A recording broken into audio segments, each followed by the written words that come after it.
Suddenly filled with adrenaline and fear, the Sioux City Strangler shot up in bed and every muscle in his body tensed as he heard the key click in the lock on his motel room door. There was no knock, and for a moment he wondered if this was it, the moment it all came crashing down. He thought of running to the bathroom to hide, but what fucking good would that do if there were a half a dozen cops about to burst through the door? Instinctively, he reached for his cigarettes on the bedside table next to him. The motel door opened slightly, but then stopped, a tiny sliver of light peeking through the crack. He lit the cigarette in his hand. After a few moments of silence, something hit the door hard. If the cops had gotten a key from the manager, why bang down the door, he thought. He exhaled and waited, subconsciously putting his hands up near his chest where they would be in plain view. The cigarette dangled from his mouth, and blue smoke filled the room as he inhaled and exhaled, a clump of ash falling onto the bedspread. As the door opened, he saw a rolling cart about 3 feet wide and 3 feet deep. It appeared to be full of bed sheets and blankets. Behind it was a woman barely 5 feet tall with her hair in a tight bun on top of her head. She wore a gray uniform flecked with bleach stains. Jesus Christ, you scared the shit out of me. Oh, sorry, mister. I didn't realize you were in here. I'll come back later. No, do not come back at all. Didn't you see the goddamn sign on the door? Do not disturb. The maid stared into the cart full of soiled sheets and sighed. No, I didn't see a sign. Well, I put it on the goddamn door. Please do not disturb me. Don't come back for a few days. I don't need any maid service. Okay, mister. Sorry to bother you. The maid rolled the cart out of the Sioux City Strangler's room backwards, keeping her eyes locked onto the sheets. She was used to dealing with people like him who were always yelling at her for doing her job. They'd yell at her if she didn't change the sheets too. The Sioux City Strangler got up, the cigarette now a stub between his teeth, and threw the curtain over the window open to peer out. The maid was walking down the concrete path toward another room, pushing her cart of bedclothes slowly. Stopping to drop his burned-up cigarette into the ashtray on the table, the Sioux City Strangler walked tenderly to the bathroom. He'd gotten maybe 90 minutes of sleep at most, and his body felt stiff and sore. He turned on the cold water and let it run, looking at his own reflection in the mirror. As he looked down into the sink and put his cupped hands into the water, he saw it there, on the floor, next to the dirty trash can and the toilet fixture.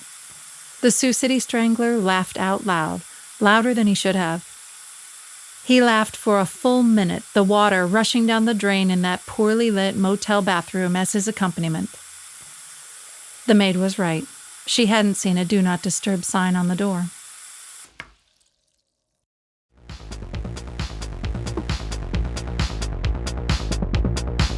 This is the story of the Sioux City Strangler, a man who terrorized the great state of Iowa for nearly 10 years before making his way to California for a little fun in the sun and a fresh crop of citizens to terrorize.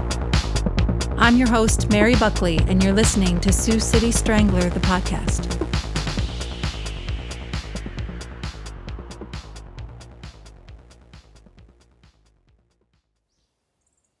The Sioux City Strangler tried to go back to sleep after putting the Do Not Disturb sign on the door, but he was too awake now, too wired to rest. He watched television aimlessly and smoked cigarettes while drinking 2 Cokes from the vending machine by the check-in office. Around 2, he showered and dressed in the same blue suit he'd been wearing earlier, swapping his shirt out for a fresh white one. He checked the Do Not Disturb sign on the door of the motel and climbed into his Pontiac for his 3:45 meeting with Dr. Karl dinner.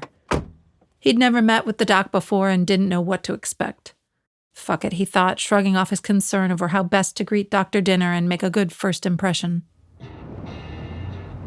Instead, he drove through the streets on autopilot, thinking of his run-in with the maid at the motel. She hadn't seen anything, he knew that for a fact. The room was dark, and Cinnamon was well hidden. As he flicked his turn signal to make a right, he realized that he needed to put some rules into place for himself to avoid spending the rest of his life in a prison cell. Band on the Run came on the radio, and the Sioux City Strangler reached for the volume knob to shut it off. Soft rock bullshit, he said out loud, lighting a cigarette as he drove in silence, thinking about buying a gun small enough he could pack it in his suitcase. He wasn't sure he'd want to shoot his way out of some standoff with the cops like Clint Eastwood, but he wasn't sure he wanted to go quietly when the time came either. He parked and rubbed his temples with his palms as he finished his cigarette a few doors down from Dr. Dinner's office. Like the punctual pro he was, the Sioux City Strangler strolled into Dr. Dinner's office and smiled at the receptionist at 3:39 p.m. He announced himself and said he'd be happy to wait on the dock, and yes, of course he understood that he was running behind schedule, and no, of course he didn't mind. The patient should always come first, he said, somehow concealing his laughter as he said it.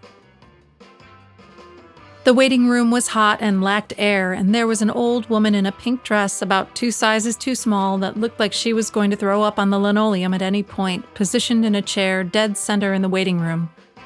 She was alone in the waiting room, and likely alone on the outside too, he thought. The Sioux City Strangler took a chair by the door and picked up the local paper, resisting the urge to think about his mother.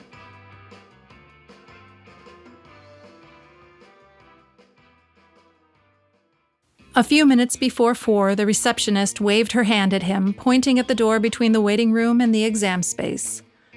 Why these women never used their words with him, opting to wordlessly wave him around with some invisible magic wand, was beyond his grasp.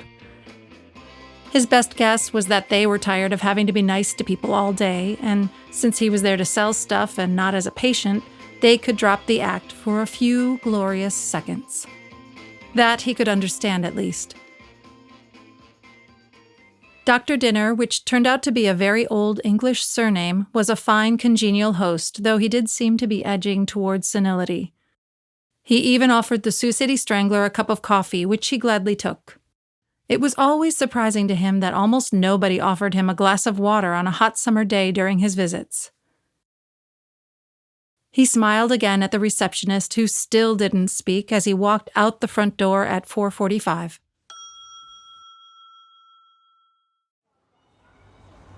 His next appointment was just about a mile away at 5:15 with a doctor by the name of Harry Menson. With a map open on his lap, the Sioux City Strangler smoked with the windows down. It was 90 degrees and he could feel the sweat on the back of his neck. A mother and child, both eating what appeared to be strawberry ice cream perched on top of cones, passed by and waved. He smiled and waved back, thinking of whether or not he should buy a gun to keep in his glove box. We'll be right back after this word from our sponsor. The world seems like it's gone sideways, right? When you're left to fend for yourself, you need gear that's going to keep you and your family safe. That's where Whitewood Tactical Clothing and Hunting Apparel comes in. With true armed forces level gear available on our site and in store, we can help you find everything from tactical pants to military boots and flight suits. We've even got women's and kids' sizes so you can find the right stuff for the whole family. Don't forget to check out our selection of hunting gear while you're with us. We've got ultra-durable gear for every hunter, whether you're working with a modern rifle or a basic buck knife. Visit Whitewood Tactical Clothing and Hunting Apparel online today to take your readiness to the next level. After his meeting with Dr. Harry Menson, the Sioux City Strangler made his way back to the Hollywood Hacienda the same way he'd done it earlier in the day, circling the surrounding blocks on the lookout for cops.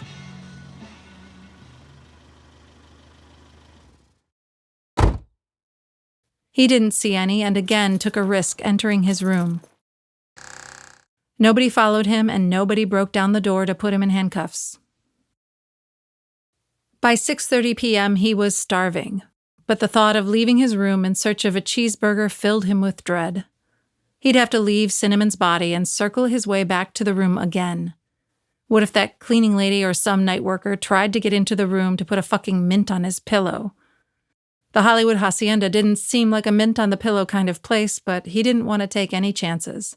The vending machines by the check-in office offered very little in the way of snacks. What he could get looked like it had been in the machine for a lifetime, the packages sun-bleached and dated. There was no way those M&Ms were any good. Back in his room, the Sioux City Strangler went through the phone book on the hunt for a pizza place that would deliver to his room. It took him a few tries, but he managed to find a place that would bring him a hot pie within the hour. He turned up the TV and waited, drinking a Coke from the vending machine. Tropical islands. Let the warm waves take away the stress. Feel. The pizza delivery driver, a teenager in a branded baseball cap that looked like it was covered in flour dust, was fast. He was so fast, the Sioux City Strangler had a moment of panic as he wondered if it was the cops or that nasty maid from earlier in the day. He was relieved to see the acne-spotted kid holding a large pepperoni in his arms. 3 crisp singles put a smile on the kid's face. The Sioux City Strangler watched him drive away in a badly dented 1967 Volkswagen Beetle. For a moment, he thought of the Bel Air Motel and Betty Smith. The Sioux City Strangler sat at the small cafe table and started in on the pizza. He ate 2 slices and lit a cigarette, finishing the Coke he had been drinking before the kid with the pie arrived. He cracked another and stared at the TV screen. A Western started playing on TV around 8, and while he liked Westerns, the Sioux City Strangler was growing impatient. He'd eaten 3/4 of the pizza, and he was too full. He paced back and forth in his room, smoking cigarettes, occasionally checking outside to see if it was dark yet, even though he knew he wouldn't be able to move Cinnamon until later that night. At 8:30, he got undressed and got into bed, setting the alarm clock for midnight. At 12, he could get up and make a plan for the body, since most of his fellow motel guests would be sound asleep, or at least starting their evening routine. Maybe he could even get back to his room before morning and get some rest for his appointment the next day, which luckily wasn't until 10 a.m. As a man in a black hat shot at a man in a brown hat on a white horse, the Sioux City Strangler drifted off to sleep. Not even the sound of gunfire and horses neighing and women screaming from the top floor of a brothel on TV could wake him. It took the electric buzz of the alarm clock to jostle him awake at midnight on the dot. He lit a cigarette and sat there for a while. There was no rush to do what he had to do. The longer he waited, the less likely it would be that anyone would spot him.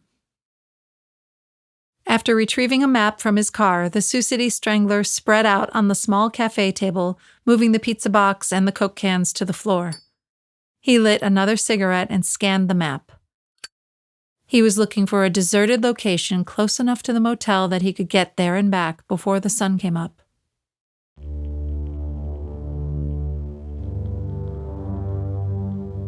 It didn't take the Sioux City Strangler long to spot attractive land that looked like the perfect location to dump a body. Best of all, he could get there in under an hour, even if he took his time and drove the speed limit. Hell, he could stop for donuts and still make it in less than 60 minutes. He smiled and thought of buying a box of warm, fresh donuts on his way back to the motel. The clock read 12:24 now.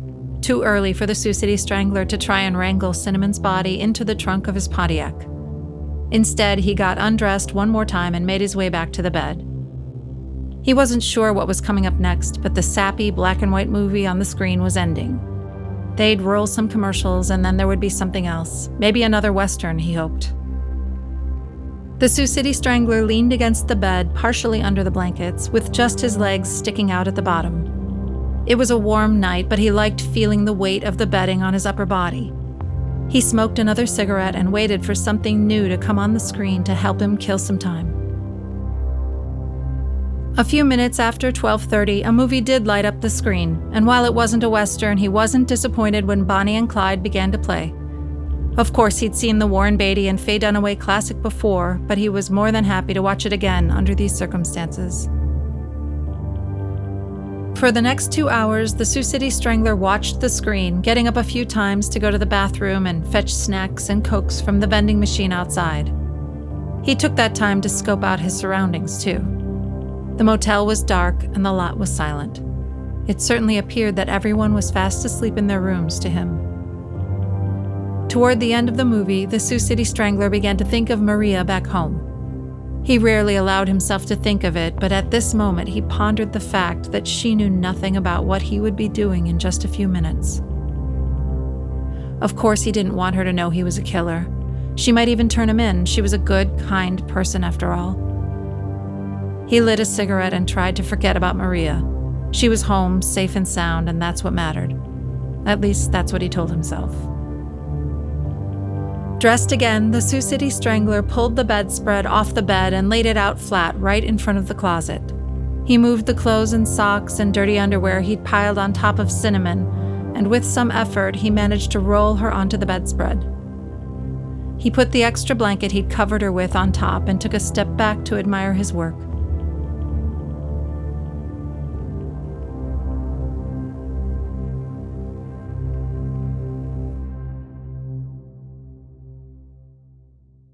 At 3:11 a.m., the Sioux City Strangler lit a cigarette and went out to his car to open up the trunk, leaving the door to his motel room open. He smoked in silence, surveying the motel parking lot and the street, checking each window that he could see for light. The motel was as dead as Cinnamon, he thought to himself. He finished up his smoke and went back into the room, dropping the butt into the ashtray that was now overflowing. "Lift with your legs," he said to himself quietly, almost under his breath. He picked Cinnamon up and carried her out to the car, dropping her body in the trunk with a gentle thud. He closed the trunk and went back to his motel room. Now the Sioux City Strangler opened the curtains completely and turned the lights off in his room. He sat there on the side of the bed, looking out, watching for any sort of activity. It wasn't the cops he was worried about. It was nosy motel neighbors who just might have heard something and decided to check it out. You never could tell what the fuck people would do. He smoked another cigarette down to the butt, which took about 5 minutes by his estimation. The clock on the bedside table confirmed that for him. It was 3:25 in the morning, and nobody seemed to know that he'd just loaded a dead prostitute's body into his Pontiac Le Mans. He headed out the door, locking it behind him, and climbed into the driver's seat. His machine came to life and he was off, his map open on the passenger seat next to him. We'll be right back after this message. The open road is calling your name, but out-of-control gas prices aren't doing you any favors. Gas Saver fuel additives can keep your car running smoothly and save you big bucks as you rack up the miles. Designed with a proprietary formula the competition just can't crack, Gas Saver unleaded, high-performance, and diesel fuel additives are in a league of their own. Show the road no mercy and burn rubber by putting Gas Saver fuel additives in your car or truck today. It was just a few minutes before 4 a.m. when the Sioux City Strangler pulled into a parking lot designated for tourists and visitors at a nearby nature preserve. The area, now known as Brown's Woods, was 486 acres of forest chock full of hiking trails and scenic walking paths packed with native trees and foliage. The Sioux City Strangler didn't know it, but the land had only recently been acquired by the city of Des Moines in 1972. It was named after the wealthy attorney Talmadge E. Brown that had acquired it in the late 1800s. The lot, of course, was completely empty, but the Sioux City Strangler didn't feel like taking any chances, not with a dead body in the trunk. That was the kind of thing you couldn't deny if some fucking forest ranger rolled up on you on their way to collect pine cones or something. So he rolled his window down, lit a cigarette, and waited, keeping his head on a swivel and checking the rearview mirror. 5 minutes passed, then 10, and there was nothing but silence. He and Cinnamon were the only ones going on a nature walk this early. At 4:08, the Sioux City Strangler put his cigarette in the car's ashtray and got out. He opened the trunk and pulled Cinnamon out, steeling himself with something of an internal pep talk to get her over his shoulder in a fireman's carry. He did his best to make sure her body was covered by the blankets before closing the trunk of the car with his right hand. He started down the first path he came to, a hiking trail that said it was a 2-mile loop. I could do that easy, he said to himself, thinking of those long nights in the jungle with an oversized pack on his back, the thick raindrops coming in sideways. At least his socks were dry tonight. It turned out that the Sioux City Strangler didn't have to go the full length of the loop, though. In fact, he found a bit of partially overgrown land just a quarter-mile in. It was off the path, but getting there, even with Cinnamon on his back, wasn't hard. He walked in and found a spot for her body. He covered her with the extra blanket from the motel room and threw the main bedspread over his shoulders like a beach towel. He was going to need that for the rest of his stay at the Hollywood Hacienda, after all.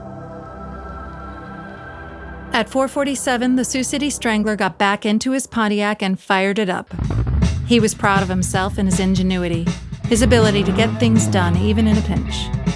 He pulled away from Brown's Woods and went on the hunt. This time he was out for a box of donuts and a cup of coffee.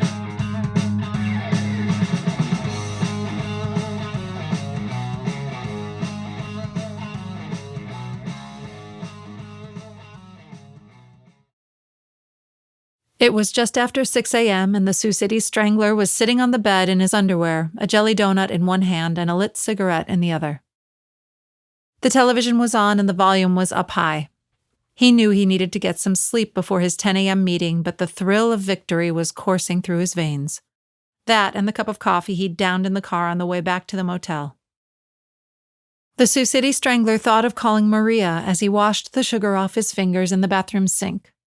Instead, he lit another cigarette with the butt of the old one sitting at the cafe table. He looked at the bed and smiled, thinking of Cinnamon under the blankets. Around 7 a.m., the Sioux City Strangler finally fell asleep, watching the morning news and thinking of Maria. He wasn't usually homesick on his trips. After all, he was a dyed-in-the-wool road pro by this point. Still, he was looking forward to getting home as soon as possible. He even thought of canceling his last few appointments, though he knew he wouldn't actually do it. At 9 a.m., he woke up tired but functional and quickly drank the second cup of coffee he'd gotten at the donut shop earlier in the morning. Cold coffee was better than no coffee, he thought. The motel might have had some in the lobby, but he decided that showing his face as little as possible was ideal. Avoiding common areas when traveling as much as possible was one of the rules that the Sioux City Strangler implemented as he became a prolific killer with more to lose than ever before. While he wasn't quite as methodical as other serial killers, he did develop a system to keep himself safe over the years. His meetings for the day were uneventful, and by 7 p.m. he was exhausted. He got a bag of burgers and took them back to the motel, getting a few Cokes from the vending machine. By 8 p.m., he was passed out with a cigarette burning in the ashtray next to him. When he woke up, the morning news was playing on the TV. He watched lazily, smoking, until something caught his attention. A few school kids on a field trip had found a body in Brown's Woods. The Sioux City Strangler inhaled deeply and watched the TV without blinking.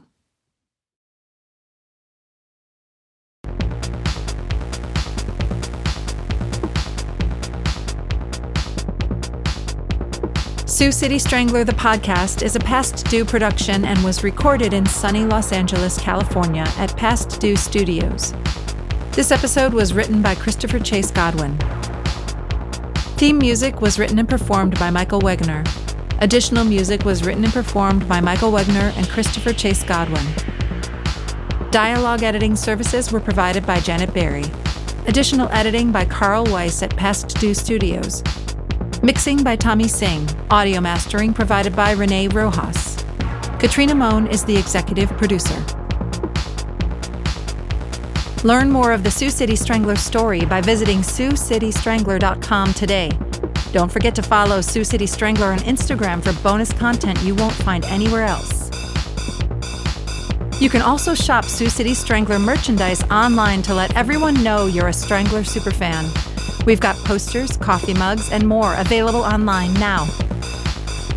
As always, we need to thank our sponsors for their generous support. Visit SiouxCityStrangler.com/sponsors to find all of our unique promo codes in one place.